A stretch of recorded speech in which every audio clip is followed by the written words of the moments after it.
and in transit on the final mode of transit before 1 minute past 12 a.m.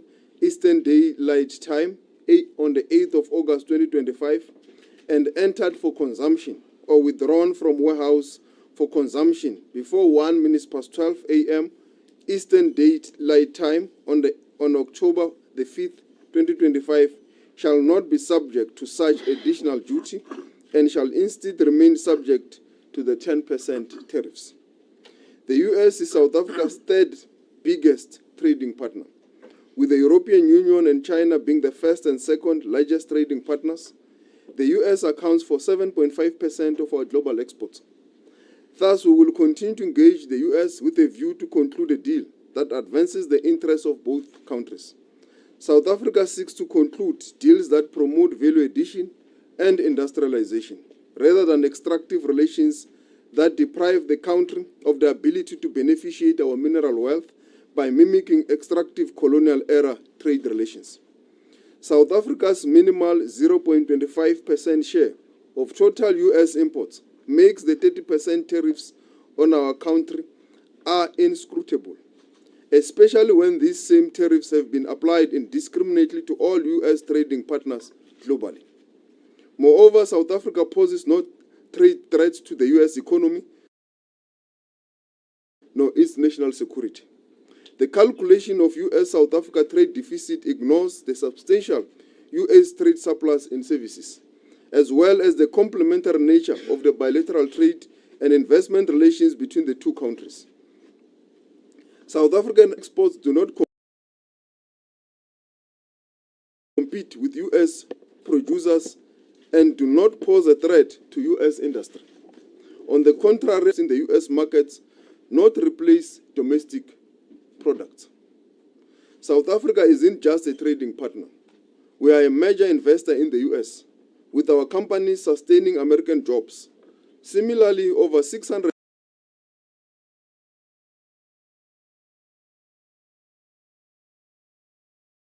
US companies in South Africa contribute to our industrial growth and create employment. Our goal is to preserve and grow this mutual beneficial relationship. Impact of the tariffs. The uncertainty of the new tariffs is already incorporated into economic projections. For example, various economists estimated that it may shave off 0.2% of South Africa's economic growth. The reduction in growth from the 30% tariffs depends on a number of factors, including our ability to find alternative markets. It should be noted, however, that 85% of South Africa's exports remain exempted from the tariffs. All applicable exemptions published in the previous US executive order are said to remain in force, and these exemptions covers products such as copper, pharmaceuticals, semiconductors, lumber articles, certain critical minerals, stainless steel scrap, and energy products. Importantly, due to South Africa not enjoying a counter-exemption for Section 232 duties on steel and aluminium, South African companies have already adjusted to the Section 232 duties since 2018. However, the heightened policy uncertainty creates instability in trade and may have an impact on exports. The new tariff regime implemented by the United States is a significant departure from a low-tariff environment. This policy shift, which affects not only South Africa, but the entire world, has already led to higher tariffs than before, changing the landscape of global trade as we know it. Response measures. Continuation of negotiations with the US.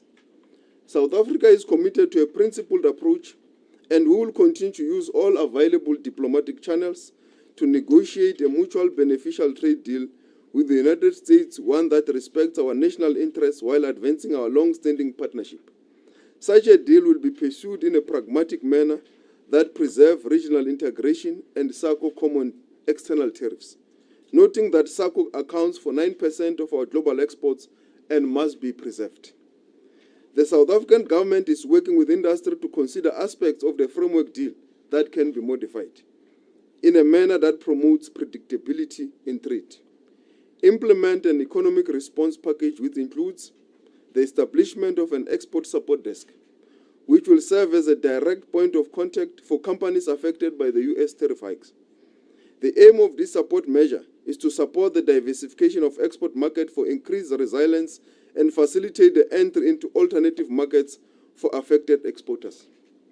The desk will provide updates on developments and tailored advisory service to exporters on alternative destinations, guidance on market entry processes, insights into compliance requirements, and leakages to South African embassies and high commissions abroad. The contact details of the Export Support Desk have been published on the DTIC website. B. Measures to assist companies to absorb the tariffs and facilitate long-term resilience and growth strategies to protect jobs and productive capacity in South Africa. The details of this being finalized and will be communicated shortly. C. Localization fund support stands ready to contribute to the national efforts to support South African companies impacted by the imposition of 30% import tariffs by the United States. In collaboration with the DTIC, IDC, and other agencies, the LSF will issue an open call from firms operating in affected value chains with the aim of providing targeted competitiveness and efficiency support. To build resilience, we are working on an export and competitive support program, which will include a working capital facility and plant and equipment facility to address short-term to medium-term needs across all industries. We are also working with the Department of Labor on measures to mitigate potential job losses using existing instruments within its entities. Block exemption for exporters. The diversification of markets that will be required following the introduction of additional tariffs on South African goods may require exporters to coordinate their activities in relation to developing joint infrastructure for exports, sharing of market information, and coordination of activities to achieve economies of scale and efficiencies that enable them to be competitive. These activities may contravene the provisions of the Competition Act. The Minister of Trade and Industry has followed consultations with the Competition Commission, introduced a block exemption of exporters to enable collaboration and coordination by competitors. The block exemption details the scope of application. A draft block exemption will be published by the end of the week so that processes can be concluded expeditiously. Diversification of markets. We have been strengthening the trade investment partnerships with various trade partners. These efforts are bearing fruits, targeting markets across Africa, as well as in Asia, Europe, Middle East, and Americas. Our announcement on the Clean Trade Investment Partnership with the European Union in March has unlocked a 90 billion investment package that has been initially committed. This Clean Trade Investment Partnership also aims to unlock new markets access opportunities for South Africa, including the export of sustainable aviation fuel by Sasol and the exports of hybrids and electric vehicles. While facing global trade challenges, South Africa is proactively building a more resilient agricultural sector. We've made significant progress in opening up vast new markets like in China and in Thailand, securing vital protocols for products like citrus and others. With China alone being a 200 billion market, we are confidently expanding our reach and creating new opportunities for agricultural products. Our government has not been idle. We are proactively and collaboratively diversifying our trade portfolio. Under the coordinated leadership of the Presidency, DERCO, and the DTIC, we are making significant inroads into new high-growth markets across Asia and the Middle East, including the UAE, Qatar, and Saudi Arabia. These efforts are not only opening doors to new opportunities, but also reinforcing our commitment to retaining the vital markets we already have. South Africa's economic future is resilient, and we are working tirelessly to secure it. We have also developed a number of trade and investment packages with a number of countries, including Japan, that aim to unlock new markets access opportunities.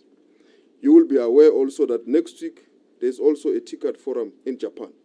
While the current measures present challenges, it also presents opportunities to build and accelerate the implementation of the AfCFTA and to develop new partnerships in markets that have remained untapped, including Asian and Turkey.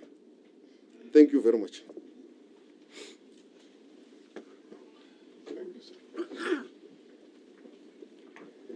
Thank you very much, Minister Lamula.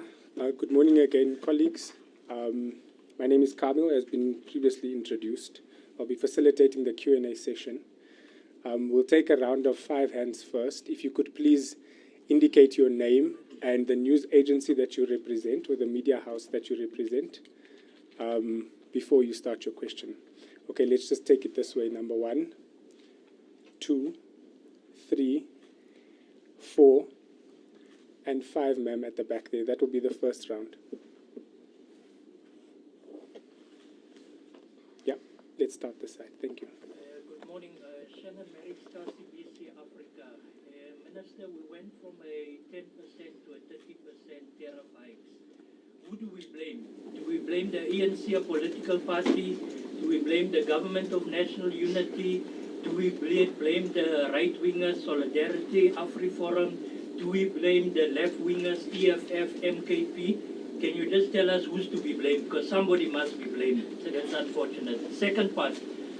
Can you explain this, Minister? You come from a village in Limpopo as well. Can you explain this to somebody on a farm? What does this mean? Is that farm worker going to lose their job in Eastern Cape, Western Cape, Limpopo, and so on? Somebody working on a shop floor in Eastern Cape in the automobile industry, are they going to lose their job? A maid, a gardener in Sandton, are they going to lose their job? Can you explain it to our people in townships, in the villages, in simple terms, what this means? Last but not least, China. Isn't this opportunity to open the floodgates to China once and for all? Let us trade with China. And that's the only way you're going to beat this tariff hikes. You need to open the floodgates. Say we buy, we import, we export from China in not small quantities trying to please America. But that's the only way you can save this whole thing. How do you respond, Minister? Thank you. Thank you. If I can please request colleagues that we keep our questions to at least 1 each so we give everybody an opportunity to ask. Thank you. Hi, Nick Wilson from News 24. My question is to either Minister Tau or Minister Lamola. Obviously heard Minister Lamola tell us about the fact that we are looking for other markets. We're looking at China, a $200 billion US dollar sort of market, and Japan. But don't these take years to develop? This is the worry. So basically, how are we going to fast track that to sort of make up the shortfall that would obviously come from us possibly losing the US market? Thank you. Thank you. Hello, Nellie Payton from Reuters, also for Minister Tau or Minister Lamola. I'm wondering how much you think U.S. disapproval of South African policies, either foreign policy or domestic policy, played into this. There's been some suggestions that they were making demands around BEE, for example. So I'm wondering, is this really about trade, or were other diplomatic issues coming into the conversation, and how much so? Thanks. Hi, Judy from AFP News Agency. I'm wondering if you have updated figures about how many jobs are at risk across the country?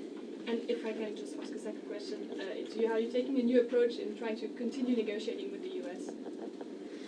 Thanks. Yes, ma'am. Hi, Diego Silva from SABC News. To both ministers, I just want to find out, in your economic response measures, you mentioned the localization fund. Do we know how much is in this fund and how it is going to be distributed?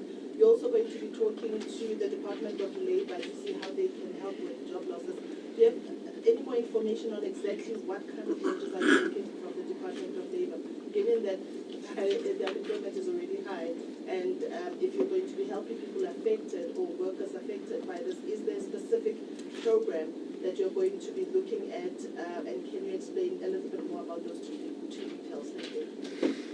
Thanks very much. So let's close the first round of the... If I can ask Minister Tau if you would come up and just address the 3 or so questions that have been given to you. Thank you. Thank you very much and good morning. Firstly, let me make the point that, as indicated by Minister Lamola, we continue to engage with the US government, and it is our intention that these negotiations are continued until a point at which we're able to reach a conclusion. And that, I think, is an important statement to make, because I think that the idea that we can get to a point where we just decide that we're not going to talk to any government and we're not going to engage in trade negotiations, I think would be irresponsible for us as a country. Should we be apportioning blame? I think we should leave that to those that seek to score political points as opposed to finding solutions to the challenges that we have. And let me make an example about the negotiations. And we said this last week. We engaged with the US government that committed and said, look, we need you to wait a little bit. And this was in Angola almost a month ago. Wait a bit, we'll send you a template that's applicable to countries in sub-Saharan Africa. And then you can start the negotiations from there. And this is notwithstanding that we had given our draft framework deal or our proposed framework deal to the US. And we waited for the template. We followed up and we got to a point where there was an agreement, in fact, that South Africa please sign a confidentiality agreement, which confidentiality agreement would unlock the discussions. We signed the confidentiality agreement. We did not get a signed confidentiality agreement on the other side. We then went back and said, almost on the eve of the tariff announcements, said, look, we've been waiting for the template, we've been waiting for the confidentiality agreement. What do we do now? We are 2 days before the announcement. Well, what do we do now?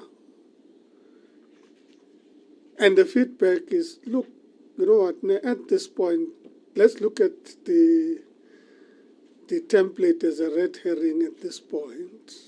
Please give us an offer and we will respond. And no, that offer should not be a negotiating offer. It should be an offer of what South Africa offers, and not what South Africa would want to negotiate in return. Give us what you are offering us and we'll come back to you. Now, it's a very difficult negotiating platform to enter into when you are in that situation, because you are going to give an offer which we have indicated. Certainly it's an offer that we're working on together with various industry sectors and departments to finalize. But that doesn't mean it doesn't come at a cost. Any offer you make, especially because you're not going to get a counter offer, you have to realize that actually there's a price you're going to pay for that offer. And we've been working on that, as I said, with industry and saying, okay, what can this industry offer? What can you accommodate? What can you do? But even when you're in that situation, part of your reality is that you actually don't know what tariff you're going to get even after making that offer. So we can only make an offer and sit and wait and hope. That's part of the reality. And we are negotiating, understanding that very reality. But we have to negotiate in the interest of the country, considering the importance of the United States in the global trading environment and as an important international role player. So we have to work within the framework in which all other countries are operating, but understanding that reality. So I thought it's important to elaborate on that, because when you start looking for who to blame, you're going to start thinking, if that one stops singing this song, well, we're going to get a 1% reduction. Because that's the sort of direction that you take when you start looking for the blame game. If these ones did not get onto a flight and go and say this would have meant a 5% reduction, that's all speculative. And that's why I spent a bit of time explaining the negotiating environment we're in, just to indicate that it is a complex negotiating environment that in many instances are actually unprecedented. It's unprecedented to enter into trade negotiations on the basis of the situation we're currently in, and we're going to have to navigate that. But I think I can speak on behalf of all of us to say, at this point, we are focused on the task and not focused on who to blame. We'll leave that to others. Should we shift to China and open the floodgates, it is not as simple as opening up floodgates. Of course, there have been a few developments with regards to China in particular, because that was your question.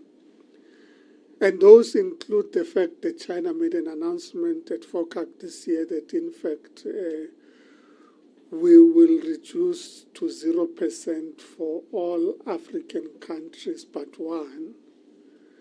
And we took the opportunity to engage with the Chinese to say, what does this mean? How do we actually implement it? And this is a few weeks ago. They said, well, you need to sign an agreement. So there's a China-Africa Economic Partnership Agreement. You either sign the China-Africa Economic Partnership Agreement or some form of free trade agreement so that you are able to unlock this. Now we have to, and we're currently sitting down with all the colleagues to say, if you enter into a negotiation, you have to understand that when you enter into a free trade agreement, you must accept product from them and take product to them. What product are you talking about, and what does the agreement entail? Because if you simply open, you don't know what you're opening yourself up to. So you have to work with the understanding that, in fact, it is not just about, I now signed the CAEP or the China-Africa Economic Partnership Agreement and the doors are open, because you have to think about how you safeguard your own markets, which industries would be impacted, and there's a bit of detailed work to be done, but those negotiations are ongoing, and we're currently modeling the sort of offer that we would be able to give.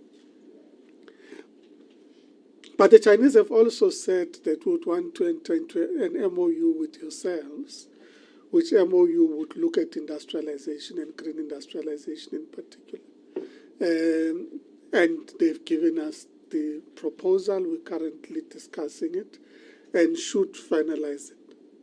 I'm not going to ignore that that does not come with geopolitical implications, because in the discussions and negotiations that you have, you're likely to, we can't anticipate, but it might be that the discussion about who you are working with becomes an issue. And we've always taken a view that as a country that is non-partisan, as a country that has taken a view that, in fact, we will trade with all parties on the basis of what's in our interest, but also on the basis of global trade governing rules, we should be able to do that.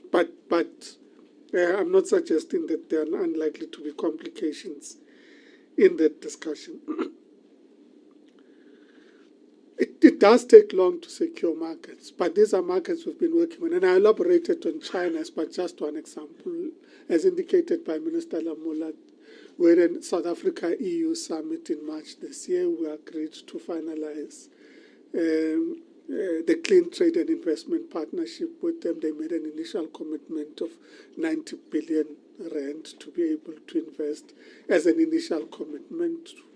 We've agreed that working towards the G20 Heads of State Summit between now and then, or between the point at which we started the discussions, would finalize the details of what constitutes the Clean Trade and Investment Partnership.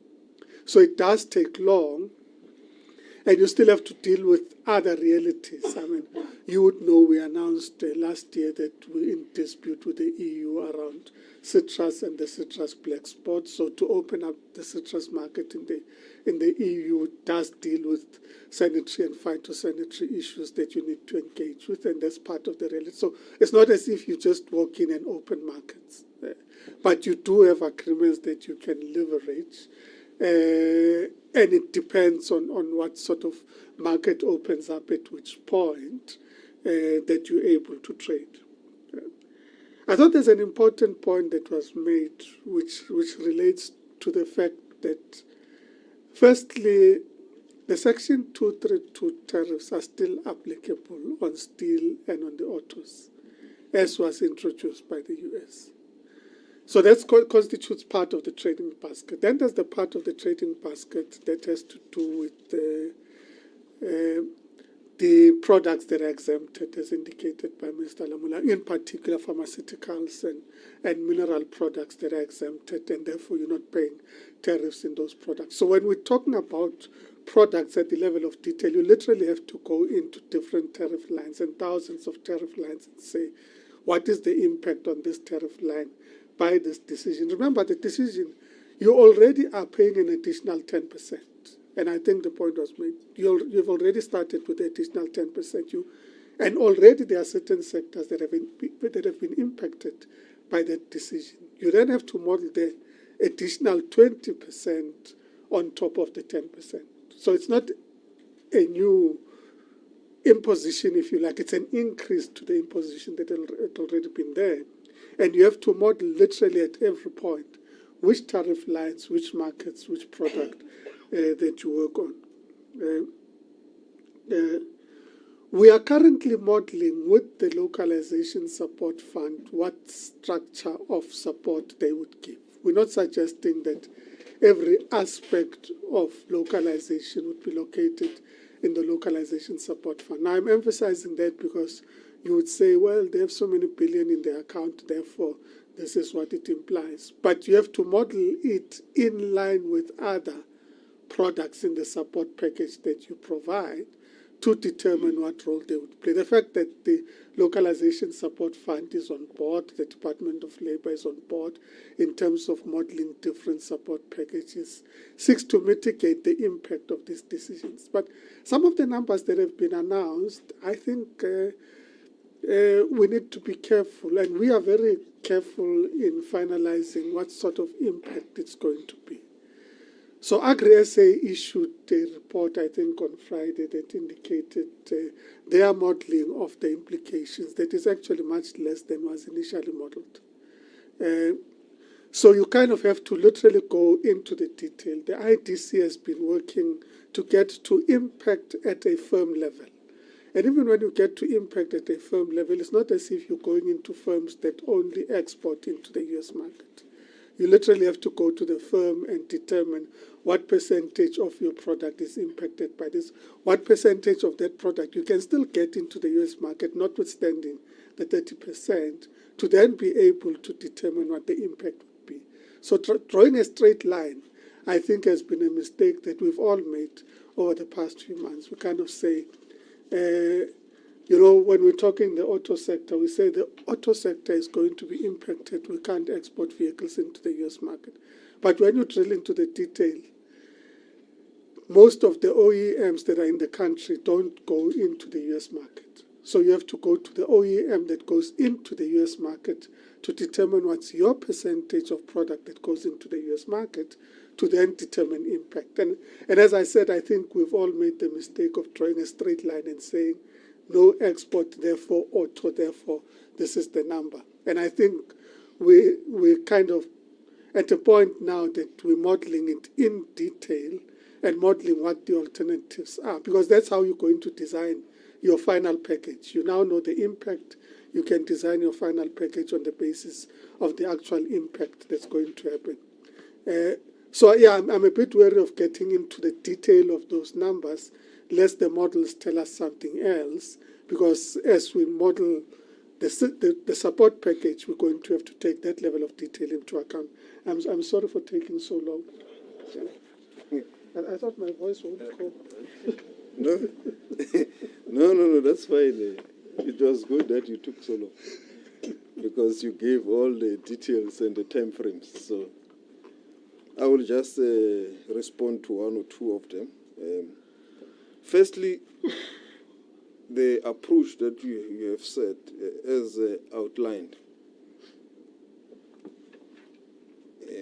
it is not out of cowardice that we have refrained from responding, even under very extreme provocation. It was because of our understanding of the complexity of the geo-environment, because we are talking about the livelihoods and jobs of people that are at stake. So that's why we're focused on the ball, on the negotiations, on the framework, and we did not want to focus on the speculations. whether it's because of a BEE or affirmative action or any other politics that has not been brought to the negotiation table. So we focus on what we have presented to the US government, and we believe we're dealing with that. We have heard the speculations from those that have visited Washington who have told us that these are the issues that they were told. But those issues are not in the feedback and what we have on the table with regards to the framework that we have submitted. And you will know there were also other issues before we went to Washington. And also those other issues are also not in this framework that we're dealing with. So we prefer to deal with what is in front of us at these negotiations so that we separate facts and other things that we hear in the streets. So that is what we are currently dealing with, and that's why we remain open to engage with the US on the basis of this framework. And we will keep our eyes on the ball and focus on this discussion. And with regards to the opening up and diversifications of markets, you will have noted that when we raise the issue of value addition at source and also beneficiation, we raise it with the US, but not only with the US, we raise it with all our trading partners. If you look at the European Union statement we had with them here in March, it has a paragraph dealing with value addition in South Africa with regards to extraction. But also at multilateral level, when we're in China at FOCAC, led by our president, we continue to raise the issue of value addition and beneficiation in the African continent. And in all bilateral platforms and multilateral platforms, including the G7, the president has not missed an opportunity to raise the issue of beneficiation at source. He raises in all multilateral platforms, and not just for South Africa, but for the African continent as a whole, that we have got almost the majority of the mineral resources that the world needs as a continent that must be beneficiated at source. And we have got the responsibility to ensure that this period of artificial intelligence and green economies and so forth does not leave Africa behind. And South Africa has got a bigger role to play as a member state of the African Union through the Africa Free Trade Area, but also as a member of various multilateral organizations to continue to champion this issue. So we will raise this at a bilateral level and also at multilateral platforms. And it is in this regard that we see our relationship also with the US remaining very important at a mutual beneficial relationship that must be mutually respected. So we will raise this at the partners in the GNU, which does undermine this process. Because our view is that when you are dealing with such complex issues, all South Africans should speak in one voice, in the national interest, whether opposition or in the GNU or in government or outside government or NGO or in business. We must all speak in one voice to promote the national interests of South Africa. Because if there are any implications, all South Africans will be impacted. So we all have a responsibility and a duty to protect and promote the national interests of the country.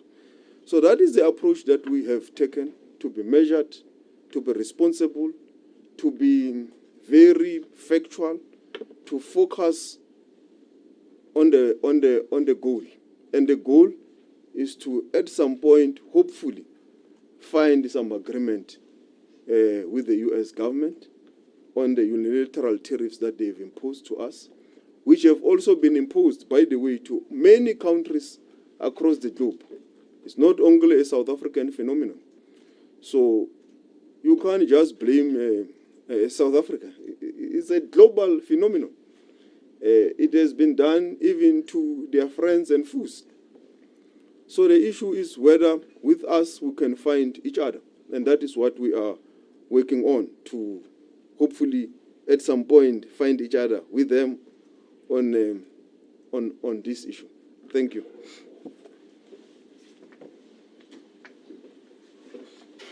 Thank you very much, Ministers. I'm going to take another round of questions. I'm going to just request that if there are any on the virtual platform, can we indicate? Sorry, I can't see behind the light. So if colleagues can just indicate. We've got some? Okay. Can we read those out first, please? Okay, thank you, Chair. We do have questions from Adra Omachi from Business Day. The first one, what is the way forward in terms of appointing a U.S. ambassador? And then the second one, did President Ramaphosa make calls to try and secure a trade deal for South Africa with the U.S. last week? And then the other one to Minister Lamula in particular, since Lady R, which granted was an economic sabotage to South Africa's stance on Israel, little has been done to fix SA and US relations, and is South Africa now paying the economic price? And then the other one, the agricultural industry, specifically the citrus sectors, they are saying that they have not been consulted at all. And then the other questions come from SABC, Lihlohonolo. The first one, are the ministers at liberty to disclose their trade proposal to the US? And the final question also, is this not an opportunity for South Africa to rethink its international allegiances, in particular with Iran? Are those all from the virtual? Okay. Any more inside the room? I'll note 3 from inside the room. Let's go with Ndogozo. Gentleman in the grey jacket at the back, and gentleman over here. If you can start the side, please. Good morning, Ndogozo from Ministerial. I don't know if Minister Dow can give us any insights on sort of how the support desk has worked since it launched, these sort of businesses that we are seeing come on there, as well as in terms of township businesses that were getting export ready. Will the Transformation Fund dip in to assist them get into that export market? But also a slight change in the sort of language that we used when it comes to describing the support desk.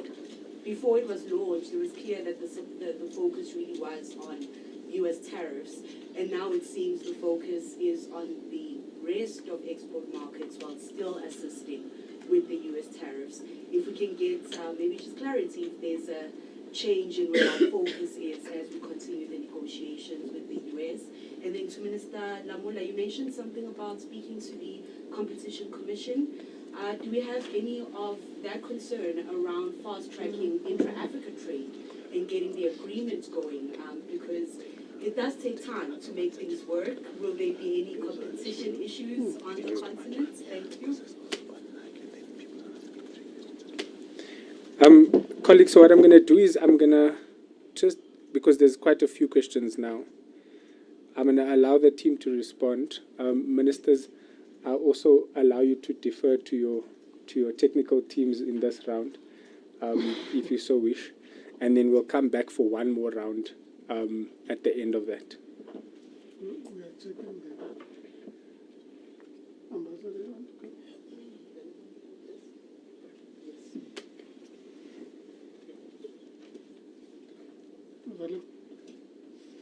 Okay, Mr. Willem van der Spey, our Acting Deputy Director General for Exports at the DTIC. Good morning, everyone. From the help desk side, it became active on Friday, and we've been fielding some calls from exporters specifically.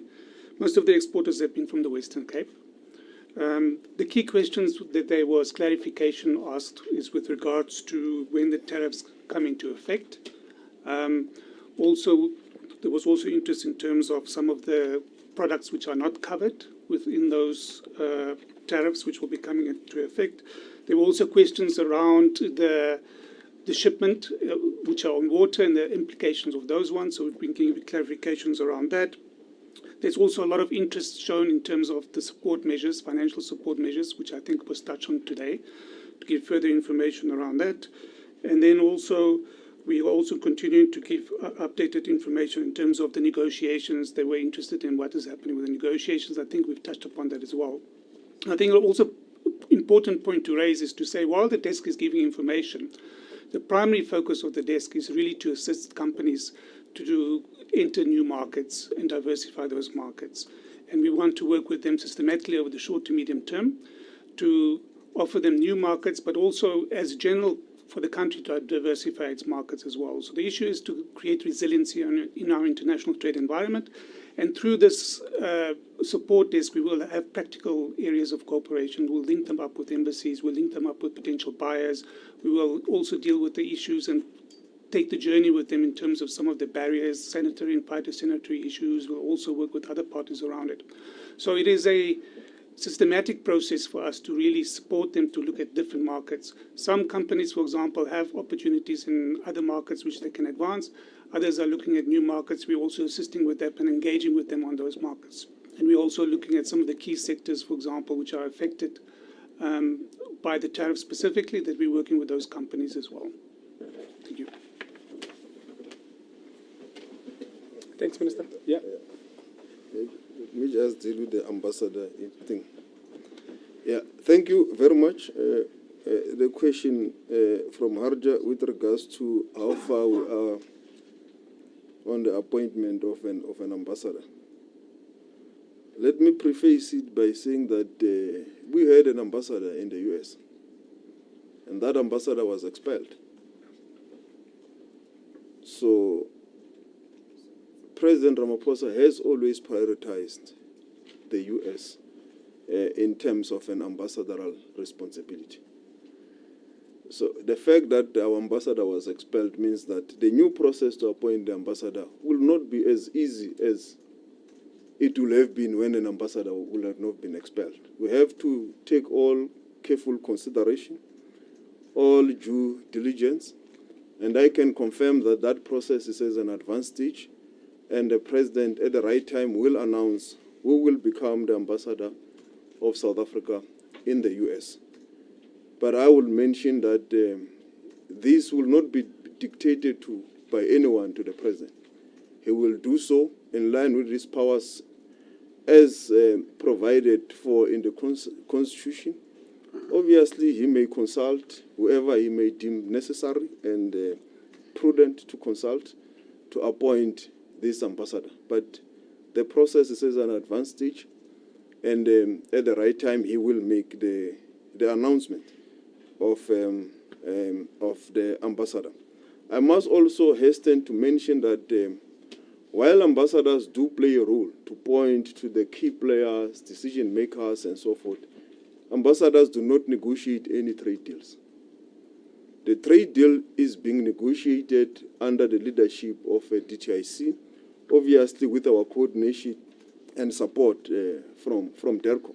So they are the people negotiating the trade deal. It's not our ambassador in Washington. We do have a child affair in Washington, who is the senior person for South Africa there, who does play a role from time to time to point there and there. But they do not negotiate the trade deal as it is being suggested in some quarters, that the fact that we don't have an ambassador might have affected us not coming up with an agreement. It's not correct description. There are countries that do have ambassadors in Washington. They don't have a trade deal. So the trade deal is negotiated by the relevant line function department, and in this instance in South Africa is the Department of Trade and Industry, which we are providing the support for, including our charge d'affaires in the US, who does from time to time point to the relevant people. So we do not think that the absence at this stage of an ambassador in Washington does impact on South Africa having any agreement or no agreement. Because if that was the case, all the countries that have ambassadors in Washington, they won't be having the same challenges that we're having. So this is a global phenomenon. It's not a South African problem. It's a challenge that the whole world is facing with the trade tariffs that we're dealing with. Lady R, I thought that the issue of Lady R was dealt with. There was a commission of inquiry. It made this finding. It was a non-issue. So it's no longer an issue now, and we will not want to speculate that Lady R has come back to this discussion unless someone brings it on the table. At this stage, it has never been raised as an issue. Whether we want, is this not an opportunity for South Africa to rethink its international allegiance, particularly with Iran? Again, it's part of those conspiracies and propaganda that Iran has paid for our case in the ICJ, which you as journalists in South Africa knows that the South African government pays for this case. It is public knowledge. It is declared in all the documents of parliament. There's no Iran that has paid the ICJ case on behalf of the South African government. Neither is there big trade relations between South Africa and Iran to really put on the table. So it's neither here nor there as an issue, whether the issues of BEE and so forth, as I've said earlier on, they have not been brought to the table. So we can't speculate, but you know the position of the South African government with regards to BEE. It's a constitutional imperative, affirmative action. It's a constitutional imperative. Given the history of our country, it remains very important and strategic that we continue to transform the economy to reflect the demographics of our country. So this is a measure that remains a constitutional imperative for this country to continue on this path. Thank you. Thank you very much, Minister. Ambassador Xolelwa Peter, who is our Deputy Director General for Trade at the DTIC. Thank you very much, and good morning, ministers. I'll respond to the issue with regards to consultations with the affected industries. The DTIC, as well as the Department of Agriculture, has been consulting with all affected industries, including the citrus industry, through various platforms. We had, for example, a NEDLAC meeting as late as Friday last week. But also throughout this process, we have been engaging the business associations, but also the affected industries. So we will continue to engage, and also the industries themselves have also been sending proposals to us in terms of how, one, they are affected, and two, how we can assist them. So we will also continue to engage with the citrus industry. In terms of trade proposals to the U.S., as Minister Lamola has indicated in the statement, it covers a number of issues that the U.S. has raised as critical. One, the issue of the trade deficit, even though we do not, of course, agree with the manner in which the trade deficit has been calculated, and the fact that the trade deficit that South Africa has with the U.S. arises from the fact that we export critical minerals. So the contributing factor is critical minerals that the U.S. needs for its industries. Secondly, it's as a result of exports of agriculture, which, of course, the U.S. also needs because we are in counter-seasonal production seasons. So as Minister Lamola has indicated, this closes the gap in the U.S. market and therefore does not pose a threat. But regardless of that, we've identified what we need to do in order to respond to the trade deficit, and we've identified products that we can import from the U.S., including LNG. We've also looked at areas where there are non-tariff barriers with regards to agricultural exports, and with the Department of Agriculture, we've also responded to that. We've also identified areas where we can invest in the U.S. economy and made a commitment of $3.3 billion that can be invested by our companies. So as Minister Lamola has indicated, what we've put forward is comprehensive, is ambitious, and covers all the critical areas of interest to the U.S., including tariffs, which of course will be negotiated with SACU as well. In terms of the Competition Commission issues and the impact on intra-Africa trade, I think the important point to raise is that intra-Africa trade remains absolutely important for South Africa, and we are looking at fast-tracking the implementation of the AfCFTA, including resolving the outstanding issues. We already have markets that are open for South Africa to take advantage of, and we've seen a rise in exports through the AfCFTA. Between February and July, our exports through the AfCFTA have reached over 1 billion rands. So you can see that a lot of our exporters are taking advantage of the new market access opportunities. But with regards to competition issues, we already have a competition protocol that has been concluded under the AfCFTA that ensures that we are able to have a coordinated mechanism to address anti-competitive behavior and ensure an inclusive continental market. South Africa has already ratified the competition protocol. It was ratified by Parliament last month, and therefore it is fully operational. Thank you very much. Thank you very much, Minister. Before you come in, I just want to ask our Acting Deputy Director General for Transformation and Competition, Ms. Susan Mangole. Thanks, Camille, and thanks, Ministers.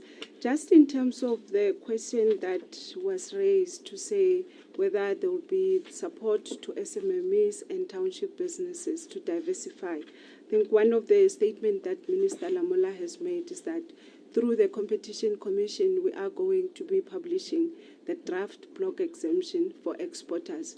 So this is to mitigate against the impact of the increased tariff, as well as to make sure that the South African businesses, including those in the township, are actually diversifying in other markets. So the reason for this is that we want to help them to actually collaborate and coordinate.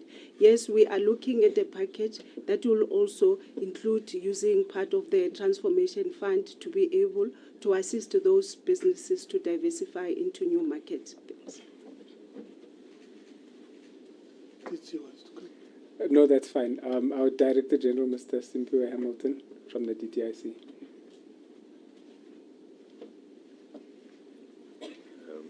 Morning, Ministers and members of the media. Minister, I think the one question we had not answered is the one that relates to the number of jobs likely to be affected. We base this on the ongoing consultations that we have with all the sectors of the economy, from automotive, agriculture, and all the other sectors that are going to be impacted. And at this stage, we are sitting at approximately 30,000 jobs that could be affected by this if it were to be mismanaged in any manner. But we are looking at 30,000 jobs that could be affected at this stage. Okay. Which was the other one? 9 minutes. Can take the next round. I did promise two colleagues in the room that I take their questions, and then we'll call it at that. So the gentleman in the grey at the back, and so you've been answered. Okay, so I can give one question away. Okay, yeah, in grey over here. Thank you. Simon Majaribu from Independent Media. My question is that Minister Lamola said it was unfortunate that this government's efforts in resetting relationship with the U.S. has been underestimated and undermined by some actors within the society. Could you please maybe clarify to us who are you specifically referring to and what actions will be taken against those people? And what will happen if, despite all these actions, the U.S. doesn't budge on the figure? Does the country have plan B? Thank you. Thanks. My name is Saeed from Phoenix TV, China. And I just want to talk about the opportunity that this tariffs is going to bring, which is like, after this imposition of the U.S. tariffs, it's not only on South Africa as well as on the other African countries.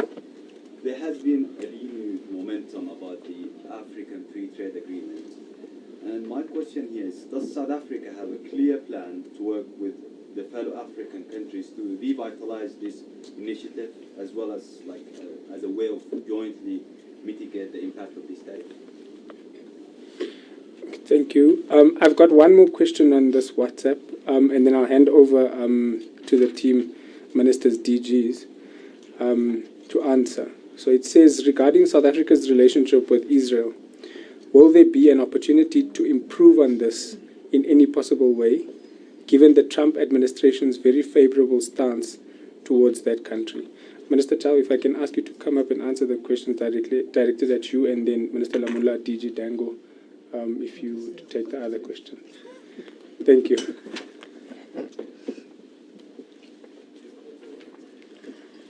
Thank you very much. Kamel didn't give me a choice this time. The load was eased earlier from the department. Part of what we were communicating today was in relation to the work that you're doing, and I don't want to call it a plan B, but the work that we're doing in accelerating access to alternative markets, providing support to industry, to access those markets, talking to buyers, but also what support packages we can provide to South African industry to enable them to navigate this complex environment. We are going to Cabinet on Wednesday with a set of more detailed proposals that we are finalizing with sister departments that would elaborate on the structure of the support package.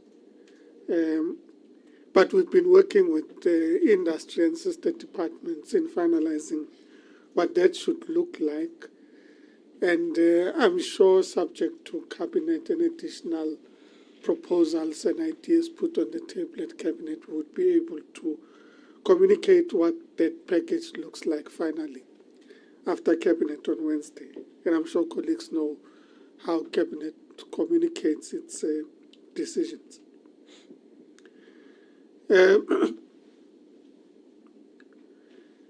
With regards to the to the Africa, sorry, excuse me, I tried not to speak earlier because this was going to happen, but I didn't wait. With regards to the Africa Continental Free Trade Agreement, we are working with our colleagues in the Africa Continental Free Trade Area. As indicated earlier, we have also ratified various protocols. We are accelerating work to address what are some of the niggly issues that need resolution, including issues on rules of origin with regards to the auto sector, clothing and textile. So there's a lot of work that we're doing in relation to the implementation of the Africa Continental Free Trade Agreement. So certainly I think that we should be able to make progress. There is a realization amongst colleagues that, in fact, it is important that we address what are the impediments to the implementation or cross-border trade, because I think all of us are committed to the implementation of the Africa Continental Free Trade Agreement. There are issues that impact cross-border trade, such as logistics, such as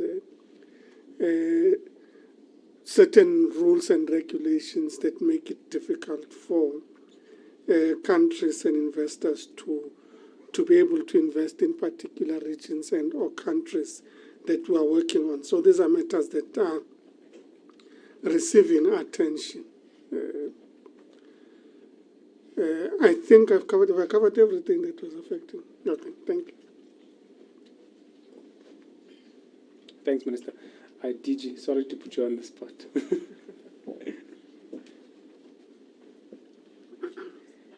Thank you. I thought Minister Tau was offering to answer that question. No, I think the question around our relationship with Israel, it's important to put it into context. South Africa's actions from the start has always been to prevent and end a genocide. and that's in line with the Genocide Convention. And the question comes at a time when most countries, even those who were initially very critical of ours, are taking practical actions to now stop the genocide. We see actions coming from the European Union, including statements from about 24 foreign ministers, and former European ambassadors have also raised their voice. So we see that what we warned about in January 2024, in March and again in May, that the outcome, the humanitarian consequences, is not the result of the war. It's actually the objective of the military action is now coming to fruition. It's not something that we are happy about because, unfortunately, this is what we've been trying to prevent. So we will continue to try and stop this genocide through diplomatic and legal means. But now we are being joined by larger sectors of the international community, and largely all wanting the same thing, to end or to prevent further deaths in Gaza. Yeah, I think the last one relates to, I thought I'd already answered it, but because it has been asked again, that there are players who have undermined our efforts and all that. I've said that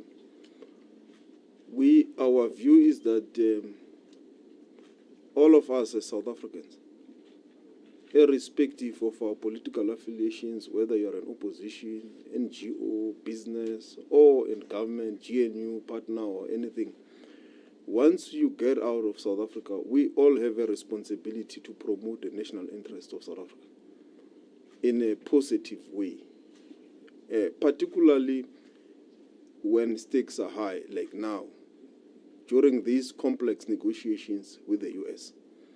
And it is against this background that I said that the approach that the President and the South African government has taken of being measured, of refraining, even sometimes out of extreme provocation, is on the basis of the understanding of what is at stake.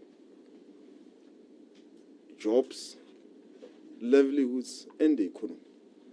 And our focus is to preserve that. And in this case is to continue with this mutual beneficial relationship with the US while we continue to diversify across the markets in the globe, which we have already outlined how we are doing it. But this should not only be in the hands of government. Other stakeholders and role players also have a role. State actors and non-state actors also have a role to promote the national interest of South Africa so that we can all preserve the jobs, we can all preserve the economy, we can all act in the interest of South Africa, Inc. That is the message we want to leave you with. Thank you. Thank you very much, colleagues. That concludes our press conference. We've pulled the two ministers out of a very important meeting, so we will then allow them to go back. I'm sure that really shows the press conference is over. Thank you, colleagues. We will then keep in touch for other